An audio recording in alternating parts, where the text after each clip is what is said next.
All right, so we're going to move on to the next doctor-patient scenario, and we'll have a listen. Hi, Angela. How are things going?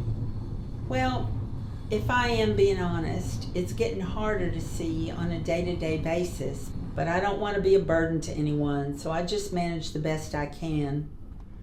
Well, tell me about how you're managing at home now. Well, I use different magnifiers, and I don't cook as much anymore, but I'm adjusting and making it work. So, as we know, macular degeneration is a progressive condition, and patients with geographic atrophy, we expect it to progress. So this happens a lot. Patients, unfortunately, as things progress, it starts to affect their daily life. And this patient's vocalizing it. She's vocalizing, more trouble with basic tasks at home. So it brings up the conversation about treatment, and it's important for this patient to understand what to expect going forward, and then also what treatment options we have available, because we do have things that we can slow down this condition. So let's hear what the doctor has to say in response to the difficulties that the patient's having. What else do you like to do that you're finding difficulty with? Well, I used to love gardening, but that's a bit harder now. But I have my daughter come and help me.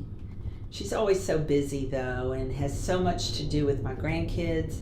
I just don't want to be a burden.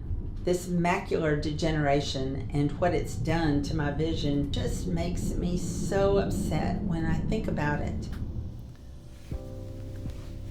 So this patient talks about not wanting to be a burden to her daughter. And as patients have progressive visual decline and it starts to affect their ability to do things day in and day out, they have to rely more on people. And for patients who live independently and drive and are used to taking care of things on their own, they don't want to lose that independence. At the same time, they don't want to have to rely on someone else and burden someone else with the extra care. I'll hear from patients a lot in the office that they don't want it for treatment. They feel bad relying on family members or friends to bring them to the appointments.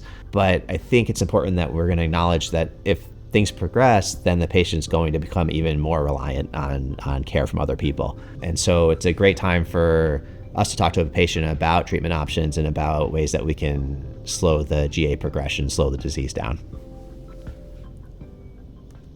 Well, Angela, I'm going to be honest here with you.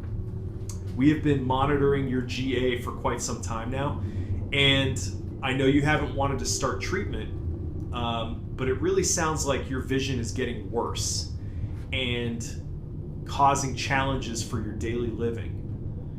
And your vision will never be better than it is today. I think it might be time to seriously think about starting treatment so we have the best opportunity to preserve the vision you have. So that's exactly what the doctor did here.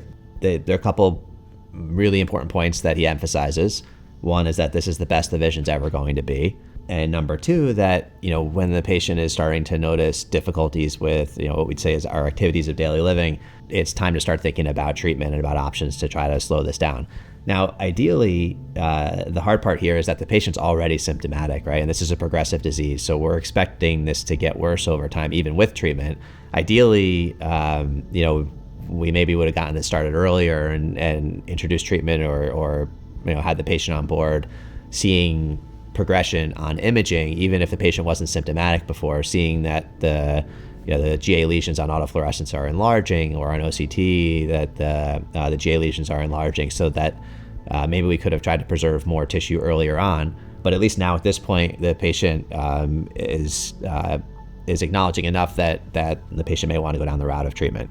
So that concludes our last patient scenario. We've heard 4 different patient scenarios, and we've heard some really important things that come up day in and day out in a retina clinic with patients with macular degeneration. The first point is listening to the patient. Patients really clue you in as to what they want and what they're thinking about with their treatment. The first step is always building that relationship, helping educate that patient and helping that patient understand what's going on and what are the treatment options.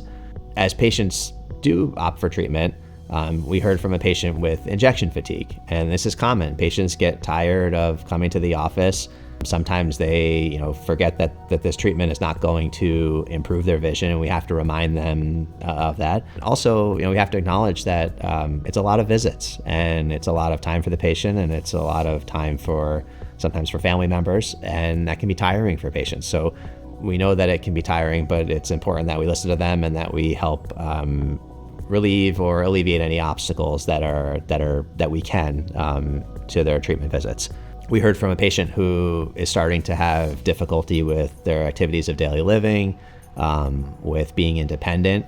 And at the end of the day, that's the big thing for a lot of patients. It's, can we continue to take care of ourselves? Can we live independently? Can we drive? Can we do the things that we like to do? And so making sure that we tie that for when patients are symptomatic, that we tie that to what's going on inside their eye, and in this case, macular degeneration and geographic atrophy, that the patient understands exactly why they're experiencing what they're experiencing, and then therefore also, what can we do for it? What can we do to slow it down?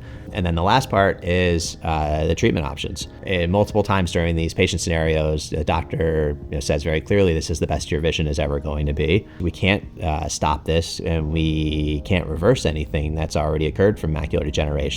But we do have treatment options to slow down the disease, to slow down the progression of geographic atrophy. And then probably finally, we talked about it a little bit in these patient scenarios, and that is just going through pictures. A picture says 1,000 words often for a patient, and these are sometimes hard concepts for patients to understand and grasp, and having images that you can look through together and that you can show exactly what's going on inside the eye to help that person really grasp what's happening. The last part, is just what's our role as a physician, and at least for with my patients, it's help educate the person, help be a team member for that patient, and help that person make decisions for themselves. So there's no one fits all solution, and if you can be the person who helps that patient understand what's going on, helps them make a good decision for themselves, then that's a recipe for a good doctor-patient relationship.